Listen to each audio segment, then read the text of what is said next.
નમસ્કાર મિત્રો, ધોરણ 7 સામાજિક વિજ્ઞાન. આપણે ગયા વિડીયોમાં જે ચર્ચા કરી હતી કિલ્લા અને અન્ય બાંધકામની, બરાબર, દિલ્હી સલ્તનત જે આપણો પાઠ ચાલી રહ્યો છે બીજો, એમાં આપણે વિજયનગર અને સામ્રાજ્ય જે છે એનાથી આપણું ટૉપિક જે છે બાકી હતો મિત્રો.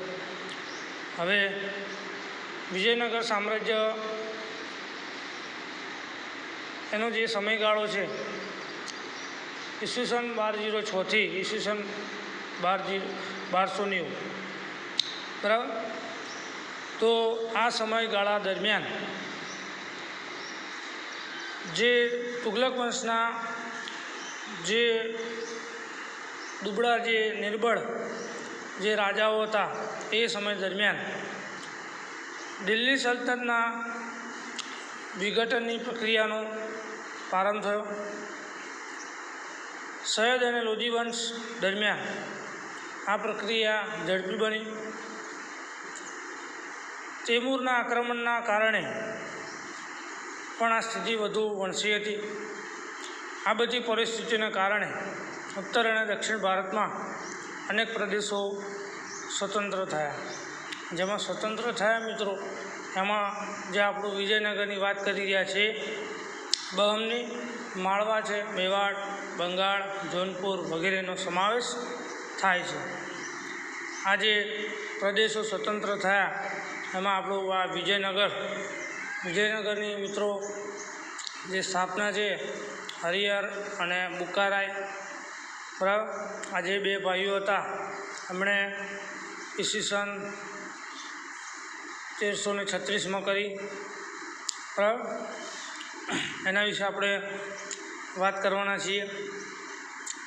તો અહીંયા જે બે ટૉપિક છે વિજયનગર અને બહમની રાજ્ય, આ બંને રાજ્યો વિશેની માહિતી આપેલ છે મિત્રો.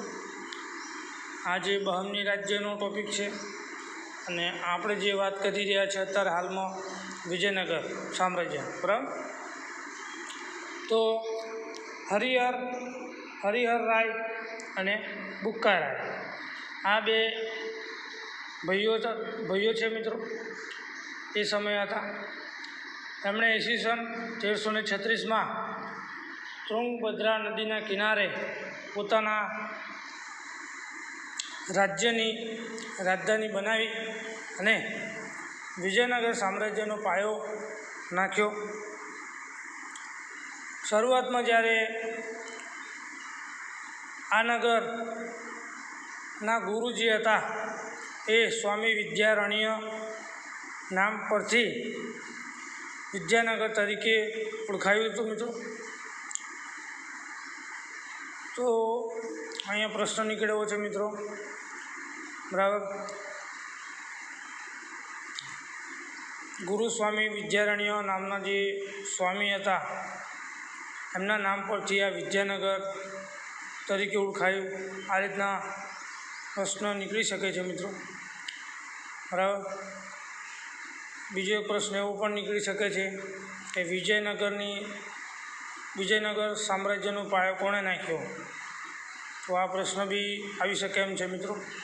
તો હરિહર બુક્કારાય આ બે ભાઈઓ હતા, એમને 1336માં તુંગભદ્રા નદીના કિનારે એમણે આ વિજયનગર સામ્રાજ્યનો પાયો નાખ્યો હતો મિત્રો. તો આ પ્રશ્ન આવી શકે એવો છે. અને ત્યાંના હાલ જે એ વખતના એ સમયમાં જે સ્વામી હતા એ સ્વામીનું નામ પરીક્ષામાં પૂછાય તો તમારે યાદ રાખવાનું છે, ગુરુ સ્વામી વિદ્યારણ્ય, બરાબર. અને એમના નામ પરથી વિદ્યાનગર તરીકે ઓળખાયું. પાછળથી તેમના સમ્રાટોની લશ્કરી સફળતાને કારણે તે વિજયનગર તરીકે ઓળખાય છે, બરાબર. તો હરિહર અને બુક્કારાય સંગમ વંશના રાજા હતા. તો આવો બી કંઈક પ્રશ્નો જો પૂછાય કે હરિહર અને બુક્કારાય આ બંને ભાઈઓ જે છે કયા વંશના હતા રાજા? તો સંગમ વંશના, બરાબર. આગળ વિજયનગર સામ્રાજ્યમાં સંગમ વંશ, સાલુ વંશ અને તુલુ વંશ, બરાબર, અને અરવિંદુ વંશ, આ જે વંશો છે એ સમયમાં વિજયનગર સામ્રાજ્યમાં જે વંશો છે એ સાલુ વંશ, તુલુ વંશ, સંગમ વંશ અને અરવિંદુ વંશ, આ જે સમયના રાજાઓ હતા એમણે અહીં શાસન કર્યું હતું મિત્રો. પણ હરિહરરાય પ્રથમ અને બુક્કારાય નાના રાજ્યને સામ્રાજ્ય બનાવવામાં મહત્ત્વનું યોગદાન આપ્યું હતું. સાલુ વંશનું શાસન 20 વર્ષ ચાલ્યું હતું. ત્યારબાદ તુલુ વંશની સ્થાપના થઈ હતી, બરાબર મિત્રો. તો અહીંયા આપણે એમ કહી શકીએ કે સૌપ્રથમ વિજયનગરના સામ્રાજ્યમાં પહેલાં સંગમ વંશ આવ્યો, પછી સાલુ વંશ આવ્યો, પછી તુલુ વંશની સ્થાપના થઈ હતી મિત્રો. હવે તુલુ વંશમાં જે છે કૃષ્ણદેવરાય નામનો જે રાજા એ સૌથી શ્રેષ્ઠ શાસક તરીકે ઓળખાયો. શાસક એટલે મિત્રો રાજા જ ગણાશે, બરાબર. જે માત્ર તુલુ વંશનો જ નહીં, સમગ્ર વિજયનગર સામ્રાજ્યનો સર્વશ્રેષ્ઠ શાસક સાબિત થયો, બરાબર. એટલું જ નહીં, તેને ભારતના એક મહાન શાસક બનવાનું ગૌરવ પણ મળ્યું. તેણે શાસન દરમિયાન અનેક વિજયો હાંસલ કર્યા. કૃષ્ણદેવરાયનું મોટા ભાગનું જીવન યુદ્ધ ભૂમિ પર પસાર થવા છતાં તેણે વહીવટતંત્રની ઉપેક્ષા કરી ન હતી. તેણે રાજ્યમાં તળાવો, નહેરો ખોદાવી ખેતીવાડીને સમૃદ્ધ કરી, કેટલાક અયોગ્ય વેરાઓ નાબૂદ કરી, પ્રજાને પ્રેમ મેળવ્યો. વિજયનગરની પાસે નાગલપુર નામનું નગર વસાવ્યું અને તેને અનેકવિધ ઇમારતો અને મંદિરોથી શણગાર્યું.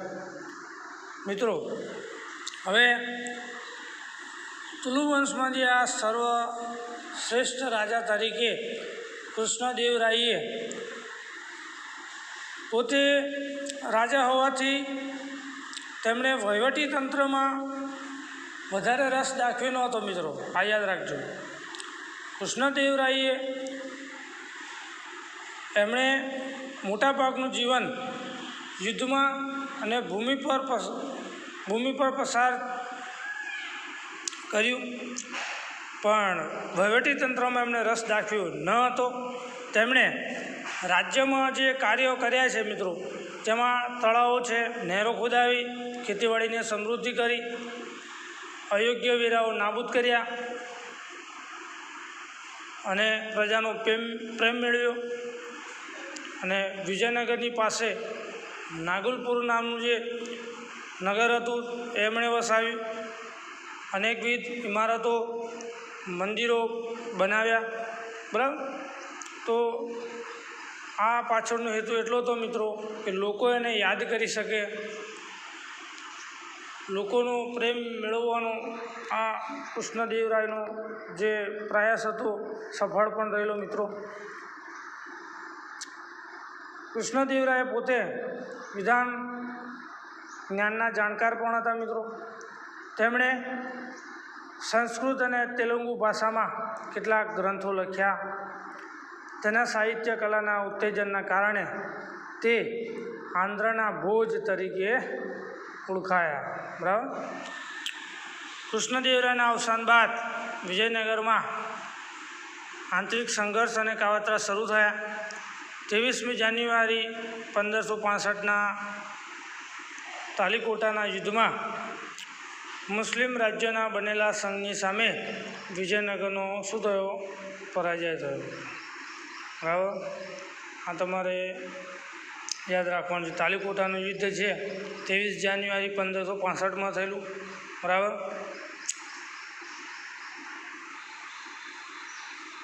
યુદ્ધ બાદ પણ વિજયનગર સામ્રાજ્ય એક સદી સુધી ટકી રહ્યું, પણ પહેલાં જેટલી ભવ્યતા પ્રાપ્ત કરી શક્યું નહીં. આવા કૃષ્ણદેવરાય જે છે સર્વશ્રેષ્ઠ તરીકે ઓળખાય છે મિત્રો.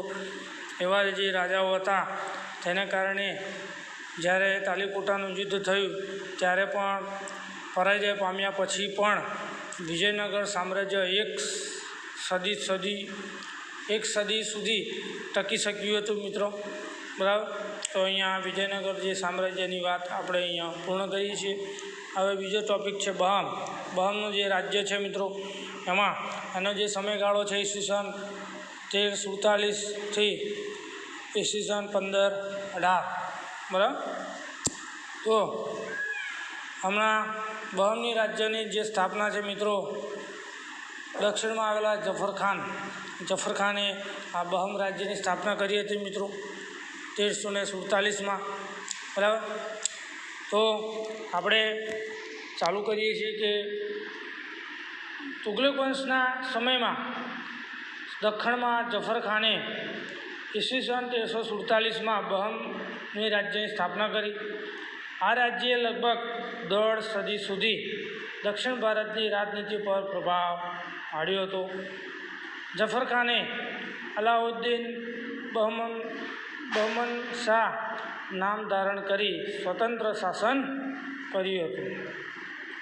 તેણે નવા સ્વતંત્ર રાજ્યની રાજધાની ગુલમર્ગને બનાવી પોતાના રાજ્યમાં અનેક પ્રદેશો જોડ્યા.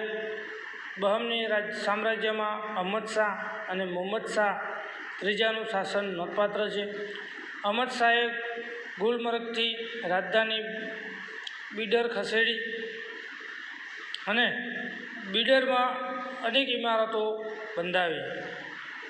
મુહમ્મદ શાહ ત્રીજાનો વજીર મહમૂદ ગવાહ હતો. તેણે સક્ષમ વહીવટીતંત્રની રચના કરી.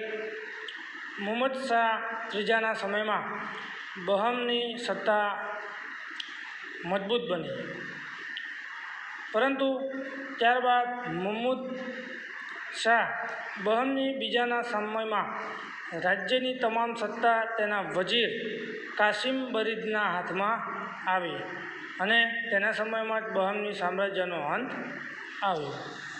મિત્રો, હવે આ જે રાજાઓ છે એ રાજાઓના નામ તમારે યાદ રાખવા પડશે મિત્રો, કેમ કે એક પછી એક રાજાઓ રાજગાદી પર આવીને પોતાનું શાસન ચલાવે છે મિત્રો.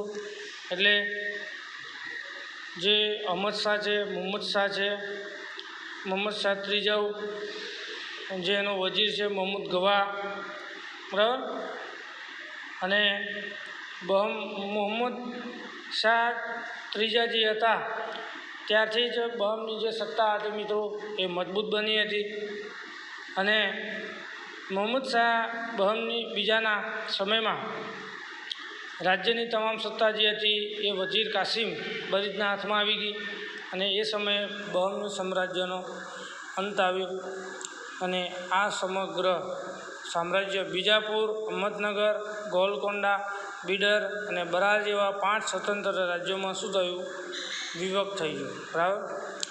તો આ બહમની રાજ્ય જે હતું એ તમારે યાદ રાખવાનું છે. હવે છેલ્લો ટૉપિક છે મિત્રો, દિલ્હી સલ્તનત શાસનનો અંત. હવે દિલ્હી સલ્તનત શાસનની સ્થાપના ઈસવીસન 1206માં કુતુબુદ્દીન ઐબક દ્વારા થઈ. આપણે નેક્સ્ટ વિડીયોમાં જોઈ ગયા હતા, બરાબર, કે દિલ્હી સલ્તનતની સ્થાપના કોણે કઈ સાલમાં કરી હતી. આ મિત્રો પ્રશ્ન નીકળ્યો છે, કારણ કે આપણું પાઠનું નામ જ દિલ્હી સલ્તનત છે, એટલે કાં તો નીકળવાની શક્યતા રહે પ્રશ્ન. બરાબર. તો આપણે આ સ્થાપનાને યાદ રાખવાની છે મિત્રો. ઈસવીસન 1206 કોને કરી હતી? તો કે કુતુબુદ્દીન ઐબકે. બરાબર. અને 320 વર્ષ પછી ઈસવીસન 1526માં ઇબ્રાહિમ લોદીના શાસનના અંત સાથે તેનો અસ્ત થયો. બરાબર. તો તમારે આ યાદ રાખવાનું છે મિત્રો. બરાબર. તો આ લગભગ 350 વર્ષ દરમિયાન યોગ્ય, શક્તિશાળી અને કેટલીક વાર નિર્બળ સુલતાનો પણ ગાદીએ આવ્યા અને રાજ કર્યું છે મિત્રો. અને દિલ્હીના આ મુસ્લિમ મહારાજે અનેક તડકી છાયડી જોઈ અને ઉદય તેનો અસ્ત એ ન્યાય તેનું પતન થયું. બરાબર. તો આ વસ્તુ તમારે યાદ રાખવાની છે મિત્રો. 1526માં ઇબ્રાહિમ લોધી વંશનો જે છેલ્લો રાજા જે હતો ઇબ્રાહિમ લોધી અને મુગલ વંશનો જે છે બાબર, આ બંને વચ્ચે યુદ્ધ થયું. બરાબર. ત્યારે આ દિલ્હી સલ્તનતનો અંત આવેલો. બરાબર. લોધી જે ઇબ્રાહિમ લોધી છે એ લોધી જે રાજા એનો પરાજય થયો અને છેલ્લો વંશનો જે લોધી વંશનો છેલ્લો રાજા હતો આ. બરાબર. તો અહીંયા આપણે આ પાઠ અહીં પૂર્ણ થાય છે મિત્રો. તમારે સ્વાધ્યાય નોટમાં લખી દેવાનો છે અને સ્વાધ્યાય પોથીમાં પણ તમારે સ્વાધ્યાય લખીને તૈયાર કરવાના રહેશે. બરાબર. આ તમારું અહીંયા આ જે છે પ્રશ્ન અહીંયા પૂર્ણ થાય છે. બરાબર. તો નમસ્કાર.